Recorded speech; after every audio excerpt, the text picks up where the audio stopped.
Not talking about financial information is the norm.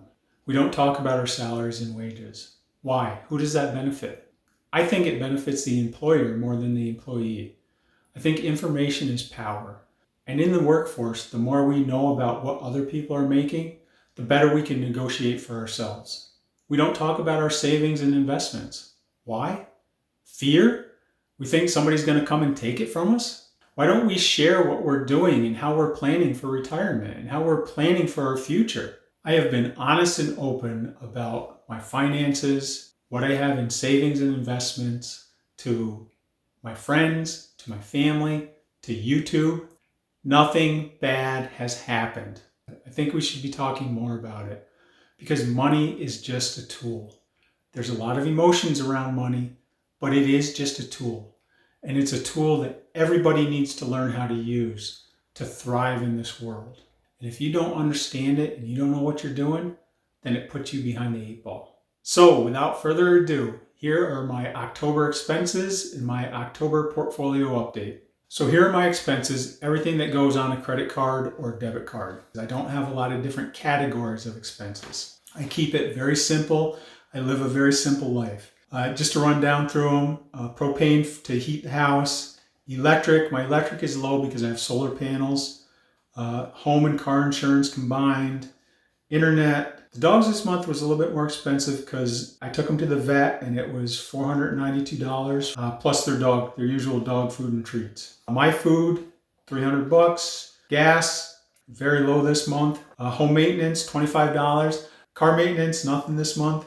And I took a Photoshop class at the local community college, and that was $135. Total in debit and credit cards, $1,662. So cash was a total of $67 this month. I didn't write any checks this month, so that's zero there. I actually had to pay my school tax this month, so that was $3,200, and I did pick up 1 ton of pellets for $300. Even though I pay those in 1 month, I just average that throughout the year, so it just goes into the monthly average. The car payment is actually $600.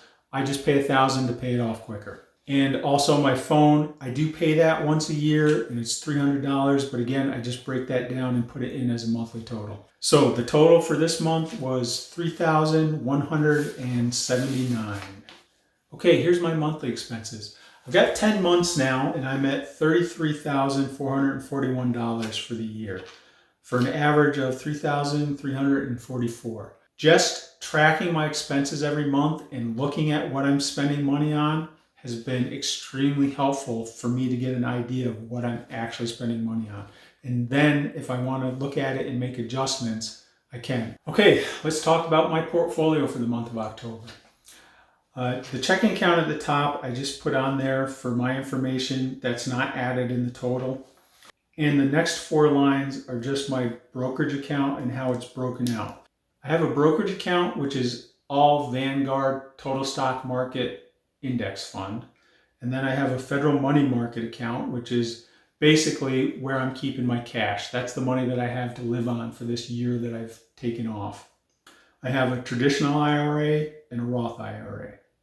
So there wasn't much of a change in the market for my brokerage account, although this was the first time that I had to take money out of my federal money market, my brokerage account, to replenish the funds in my checking account.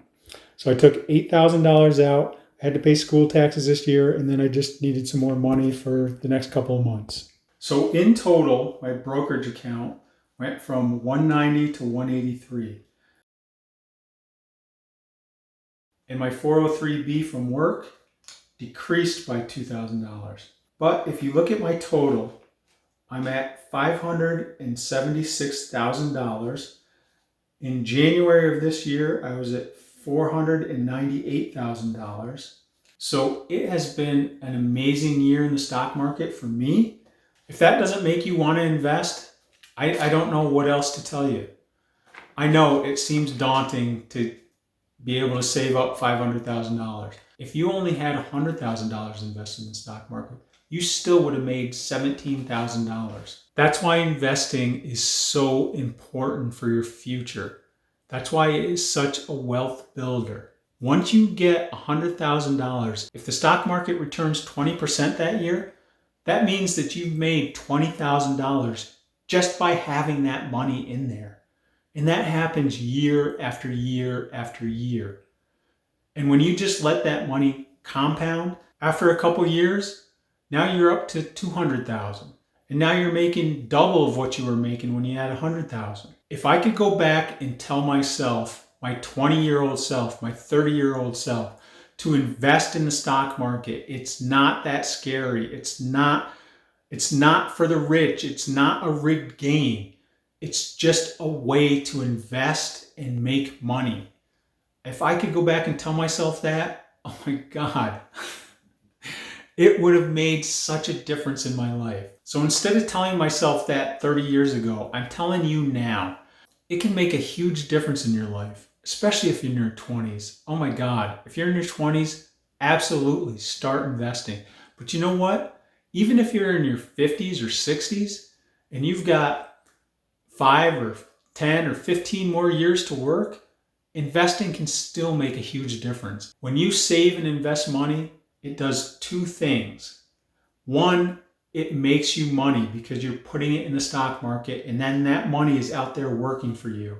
And the other thing it does is it lowers your expenses because now you're not spending that money on whatever.